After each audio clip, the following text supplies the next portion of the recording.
स्वागत कहती हूँ अपने यूट्यूब चैनल पर। मैं आप सभी लोग के सामने एक देवी माँ का गीत सुनाने जा रही हूँ। आप लोग सुनिएगा और कमेंट बॉक्स में बताइएगा हमारा गीत कैसा लगा। शेरावा बसेला जंगलवा गजब निक लागे मैया। शेरावा बसेला जंगलवा गजब निक लागे मैया। गजब निक लागे मैया, गजब निक लागे हे मैया। शेरावा बसेला जंगलवा गजब निक लागे मैया। शेरावा बसेला जंगलवा गजब निक लागे मैया।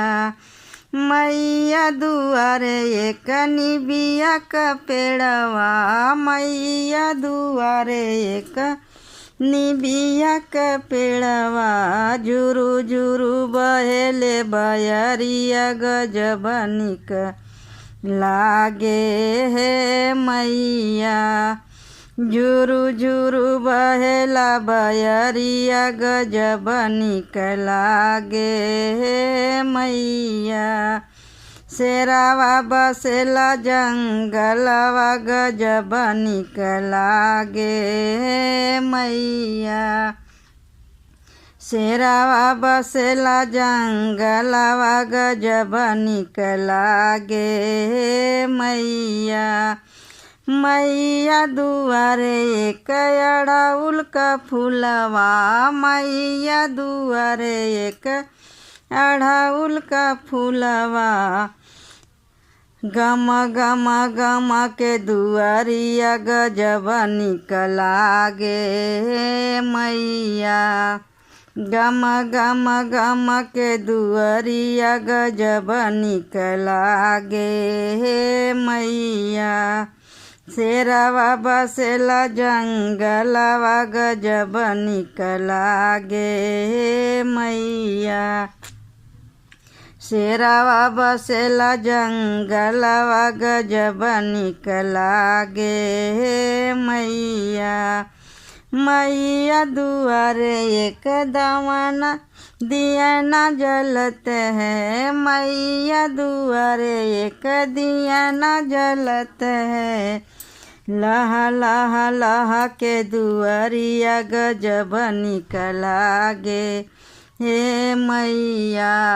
लह लह लह के दुआरिया गजब निक लागे हे मैया।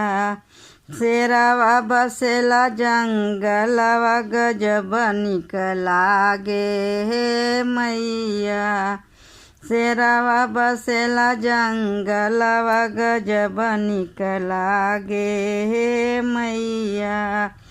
मैया दुआरे एक तुलसी के पेड़वा, मैया दुआरे एक तुलसी के पेड़वा।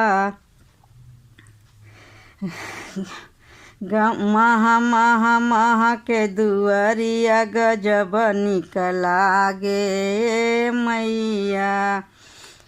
महा महा महा के दुआरिया गजब निक लागे मैया। शेरावा बसेला जंग